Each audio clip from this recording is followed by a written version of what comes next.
భారతదేశంలో ఉన్న ఇంకా రూరల్ ఏరియాలో సగం మంది పీపుల్కి ఇంకా హరే కృష్ణ మంత్రం తెలియదు. అలాంటిది ఫస్ట్ మన దగ్గరనే మనం ఇంకా ఎన్లైట్ అవ్వలేదు కదా, ఇక్కడే దాని గురించి అంత తెలియనప్పుడు విదేశాలలో ఇస్కాన్ వెళ్ళి ప్రచారం చేయాల్సిన అవసరం ఏంటి? ఇక్కడ హిందూ ధర్మంలో పుట్టిన వాళ్ళని ఫస్ట్ ఎన్లైట్ చేసే పని ఆయన ఎందుకు పెట్టుకోలేదంటే మీరేమంటారు? ముందు ప్రభుపాద వారు 1922లో వాళ్ళ గురువు గారిని కలుసుకున్నారు.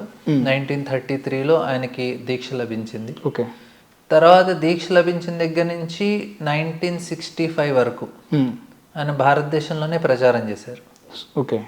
ప్రతి చోట ఊళ్ళోకి వెళ్ళి జనాలకి మ్యాగజైన్స్ రాసి సొంతంగా ఆయన ప్రింట్ చేయించుకొని తిరుగుతూ ఆయన ప్రచారం చేశారు. కానీ ఏమైందంటే ఇండియాలో ఒక టెండెన్సీ వచ్చేసింది ఇండిపెండెన్స్ అయ్యాక.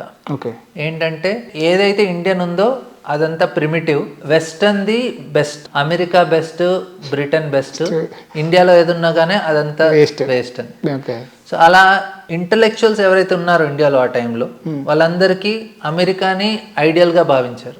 అయితే ప్రభుపాద అనుకున్నారు, సరే అమెరికాని మీరు ఐడియల్ గా భావిస్తున్నారు కదా, వెళ్ళి అమెరికా వాళ్ళని భక్తులు చేసి అప్పుడు ఆయన ఇండియాకి తీసుకొస్తే ఆయన ఏదైతే ప్రచారం చేశారో 40 years లో ఆయన ఒక్కడనే భక్తులు చేయగలిగారు. 40 సంవత్సరాల్లో ఇండియాలో ప్రచారం చేసి ఒక్కళ్ళే భక్తులు. అమెరికాకి వెళ్ళి అక్కడ భక్తులను చేసి ఇండియాకి తీసుకొస్తే వెంటనే ఇక్కడ లక్షలాది మంది భక్తులుగా మారారు.